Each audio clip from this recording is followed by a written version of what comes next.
Hello दोस्तों, कैसे हैं आप लोग। एक बार फिर स्वागत है मेरे इस केमिस्ट्री क्लास में। आज का टॉपिक है गैल्वेनिक सेल। इससे पहले की वीडियो में हम लोगों ने इलेक्ट्रोलिटिक सेल के बारे में पढ़ा कि इलेक्ट्रोलिटिक सेल क्या होती है और कौन सी रिएक्शंस होती हैं और कैसे उसके अंदर आयंस मूव करते हैं। तो आज हम बात करेंगे इस गैल्वेनिक सेल के बारे में। ओके, जैसा कि मैंने बताया था, इलेक्ट्रोलिटिक यानी इलेक्ट्रोकेमिस्ट्री को हम 3 सेक्शन में पढ़ेंगे। पहला इलेक्ट्रोलिटिक सेल है, दूसरा गैल्वेनिक सेल है, तीसरा कंडक्शन इन सॉल्यूशन है। तो आज का हमारा टॉपिक है galvanic cell. Okay, actually galvanic cell में क्या होता है, chemical energy to electrical energy. जैसा कि मैंने आपको प्रीवियस वीडियो में बताया था कि इलेक्ट्रोकेमिस्ट्री में हम क्या क्या पढ़ते हैं, ट्रांसफॉर्मेशन ऑफ एनर्जी पढ़ते हैं, यानी एनर्जी किस में कन्वर्ट होती है। जैसे electrical to chemical, chemical to electrical. तो आज हम पढ़ने वाले हैं chemical energy to electrical energy. और ख़ास बात क्या है कि इस गैल्वेनिक सेल के अंदर जो रिएक्शन होती है वो रिएक्शन स्पॉन्टेनियस होती है। यानी वो रिएक्शन कैसी होगी, स्पॉन्टेनियस। ओके, यानी इस रिएक्शन में, यानी ये स्पॉन्टेनियस रिएक्शन वो होती हैं, वो रिएक्शंस होती हैं जिनमें अलग से आपको एनर्जी सोर्स देने की ज़रूरत नहीं पड़ती। ये रिएक्शन अपने आप स्टार्ट हो जाती हैं, बिगिन इटसेल्फ, अपने आप स्टार्ट होती हैं। Okay, clear. और स्पॉन्टेनियस रिएक्शन के लिए डेल्टा जी की वैल्यू क्या होगी, नेगेटिव होगी। Okay, delta G value negative होगी। ओके, और सबसे ख़ास बात है, गैल्वेनिक सेल को एक्चुअली हाफ ऑफ सेल में भी डिवाइड किया जाता है। और यहाँ पे जो सोल्यूशन होते हैं, यहाँ पे जो इलेक्ट्रोलिटिक्स जो इलेक्ट्रोलिटिक सेल जो होती है, इलेक्ट्रोलिटिक सेल। ओके, वो इलेक्ट्रोलिटिक सेल कैसी होगी, यानी इलेक्ट्रोलिटिक सेल के अंदर जो इलेक्ट्रोलाइट होगा, इलेक्ट्रोलाइट या इलेक्ट्रोलिटिक सॉल्यूशन होगा, वो नॉन स्टैंडर्ड होगा। Non standard. Okay, one by one हम इन सब चीज़ों को पढ़ेंगे। नॉन स्टैंडर्ड बोले तो टेम्परेचर 298 के इक्वल अप्रॉक्स नहीं होगा। ओके, प्रेशर 1 atm के इक्वल नहीं होगा। ओके, और जो कंसंट्रेशन है हमारा, वो 1 मोल के इक्वल नहीं होगा। यानी ऐसी कंडीशन हमारी क्या है, नॉन स्टैंडर्ड। तो इन नॉन स्टैंडर्ड कंडीशन को, यानी स्पॉन्टेनियस प्रोसेस को, ठीक है, इन सारी चीज़ों को हम कहाँ पढ़ते हैं, गैल्वेनिक सेल के अंदर पढ़ते हैं। तो चलते हैं, हम गैल्वेनिक सेल को पहले ड्रॉ करते हैं, देन उसके बाद मैं आपको वन बाय वन चीज़ें समझाता हूँ। ओके, तो देखो, ये हमारा, मैं हाफ ऑफ सेल बनाऊंगा। Okay,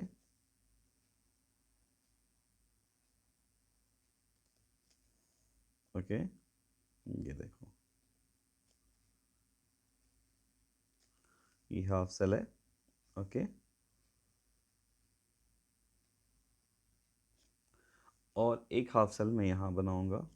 okay,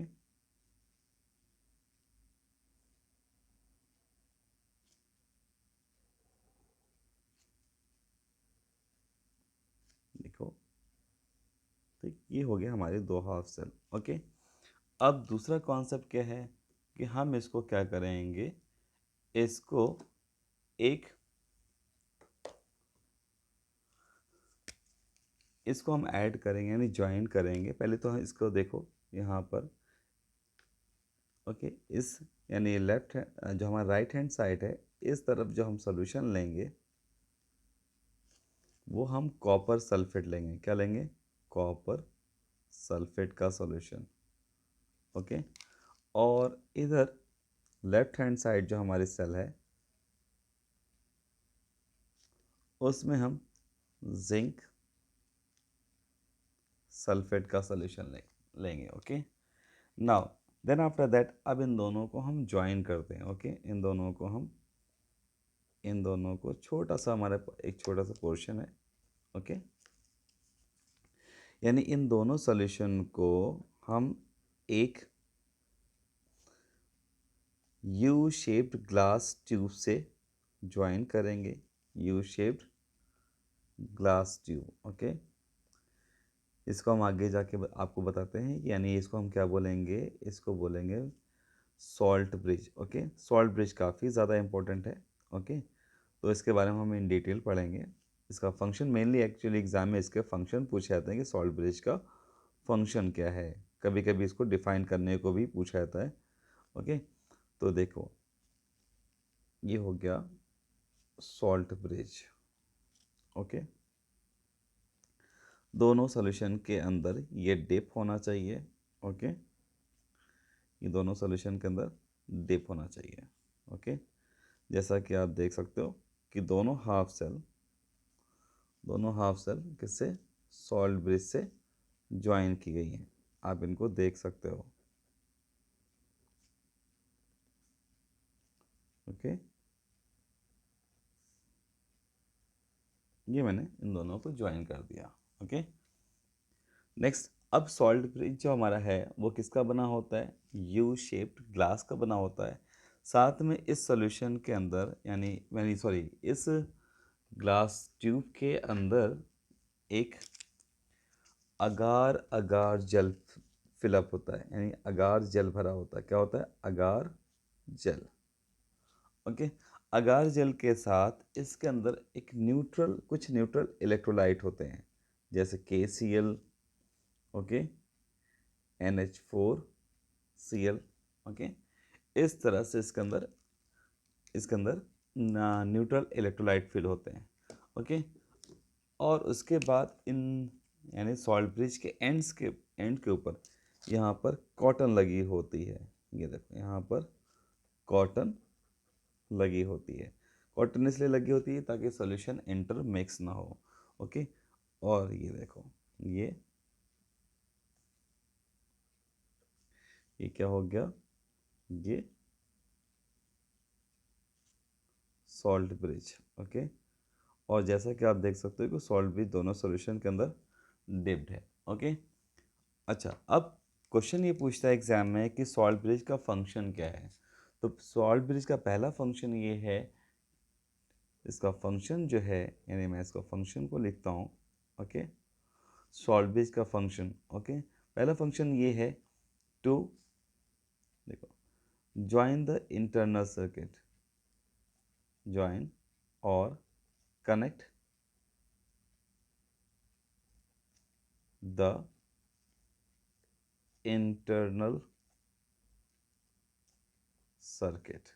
okay, internal circuit को ज्वाइन करने का काम करता है। देख सकते हो कि दोनों सॉल्यूशन के अंदर ये डिप्ड है, यानी इस दोनों को ज्वाइन करने का काम करता है। दूसरा, maintain the electrical neutrality. Okay, क्या काम करता है, maintain the electrical neutrality.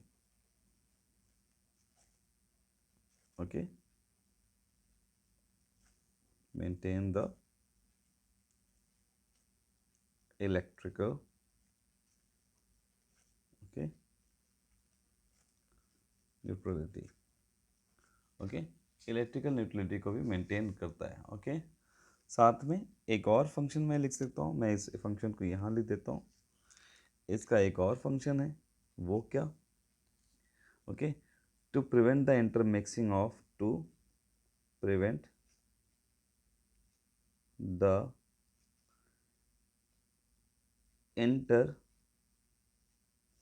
intermixing of electrolyte.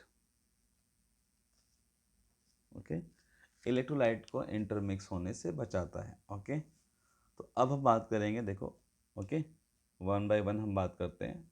Okay, in detail बात करते हैं इसके बारे में। तो अब उसके बाद क्या है, इस सॉल्यूशन में यहाँ पर बाहर की तरफ, ओके, यानी इसका एक्सटर्नल सर्किट इलेक्ट्रोड से कनेक्टेड होता है। किससे, इलेक्ट्रोड से। ओके, ये देखो, ये हो गया इलेक्ट्रोड। ओके, याद रहे यहाँ पर जो इलेक्ट्रोड होंगे वह एक्टिव इलेक्ट्रोड होंगे। क्या होंगे, एक्टिव इलेक्ट्रोड।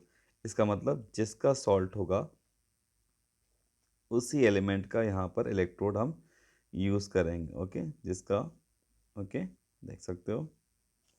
ओके, यहाँ पर नाउ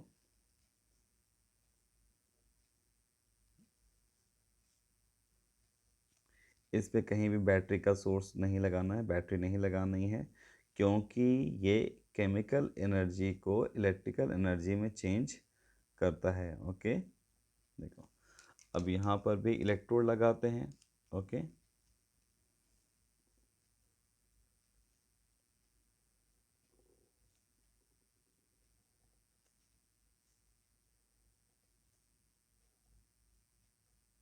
ठीक,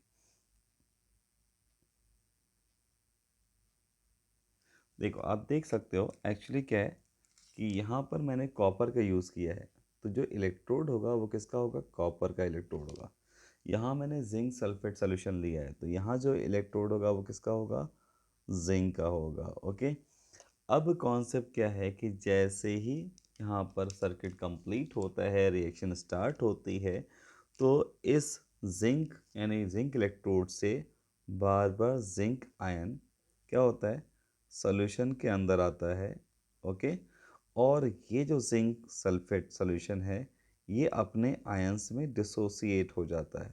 ओके, जैसा कि आप देख रहे हो। ओके, और यहाँ पे क्या होता है, यहाँ क्या सीन है, यहाँ पे जो कॉपर सल्फेट है, okay, copper copper sulphate dissociate होता है। ओके, और डिसोसिएट होने के बाद कहाँ जाता है, इलेक्ट्रोड के ऊपर। कहाँ, कॉपर, कॉपर है तो ये कॉपर इलेक्ट्रोड की तरफ जाएगा। एक्चुअली है क्या, कॉपर यहाँ पर जो इलेक्ट्रोड हमारा है ये, इसको हम कहेंगे कैथोड। ओके, और ये हमारा है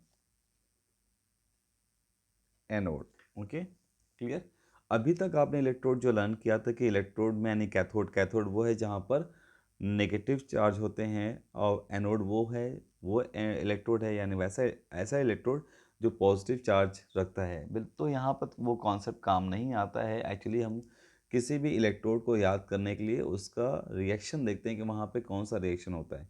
cathode is a type of electrode where reduction take place. हमेशा याद रखिएगा कि इलेक्ट्रोड, बहुत इंपॉर्टेंट बात बता रहा हूँ कि cathode is a type of electrode where reduction take place, और anode is a type of electrode where oxidation take place। तो अब हम देखते हैं यहाँ पर हो क्या रहा है। आप देख सकते हो कि जैसा रिएक्शन में दिख रहा है कि इस इलेक्ट्रोड से कॉपर डिस्चार्ज होकर कहाँ, सॉल्यूशन में आ रहा है, और यहाँ पे आप देख सकते हो कि कॉपर जो है वो कैथोड के ऊपर जा रहा है। अब अगर हम लोग इसको देखें, इन डिटेल देखें, तो मैं बात करूँगा रिएक्शन एट एनोड। एनोड पे क्या हो रहा है, तो आप देख सकते हो एनोड पे जो जिंक आयन है, ये जो जिंक है ना, मतलब ये जिंक जो है जिसका ये बना हुआ है इलेक्ट्रोड, जिंक अपना दो इलेक्ट्रॉन लूज करके, यानी अपना दो इलेक्ट्रॉन एक्चुअली लूज करके, दो इलेक्ट्रॉन लूज करके कहाँ आ रहा है, सॉल्यूशन में आ रहा है, यानी Zn+2। तो आप देख सकते हो कि जिंक ने अपना इलेक्ट्रॉन लूज किया, तो इसका क्या हुआ, ऑक्सीडेशन। क्या हुआ, ऑक्सीडेशन। ओके, अब आते हैं reaction. Okay, reaction reaction at cathode. Okay, तो कैथोड पे आप देख सकते हो कि कॉपर कॉपर आयन यानी कैटायन। ओके, कैटायन, कैटायन कहाँ जा रहा है, ये कैटायन कहाँ जा रहा है, कैथोड के ऊपर। तो कैथोड के ऊपर जैसे ही जाएगा, एक्चुअली हुआ यहाँ पे हुआ क्या कि जिंक आयन बार यानी जिंक बार बार अपने दो इलेक्ट्रॉन लूज करने के बाद, दो इलेक्ट्रॉन लूज करने के बाद कहाँ, सोल्यूशन के अंदर जा रहा है। तो इस रॉड के ऊपर, यानी इस रॉड के ऊपर दो दो इलेक्ट्रॉन क्या होंगे, एक्यूमुलेट होते रहेंगे, दो दो इलेक्ट्रॉन एक्यूमुलेट होते रहेंगे। और इसी इलेक्ट्रॉन के एक्यूमुलेशन की वजह से, इसी इलेक्ट्रॉन के एक्यूमुलेशन की वजह से ये आपका एनोड कैसा हो जाएगा, नेगेटिवली चार्ज। और यहाँ पे देखें बार बार कॉपर आयन यहाँ पर जाकर डिपॉजिट होता रहेगा, कॉपर आयन, और कॉपर पे कौन सा चार्ज है, +2। कौन सा, +2। तो इस कैथोड के ऊपर क्या हो जाएगा, पॉजिटिव चार्ज। तो देखा आपने कि कॉन्सेप्ट काफ़ी चेंज हो जाता है। तो हमें सही चीज़ लर्न करनी है। Cathode is a type of electrode where reduction take place and anode is a type of electrode where oxidation take place. तो अब यहाँ पे आते हैं कैथोड की तरफ।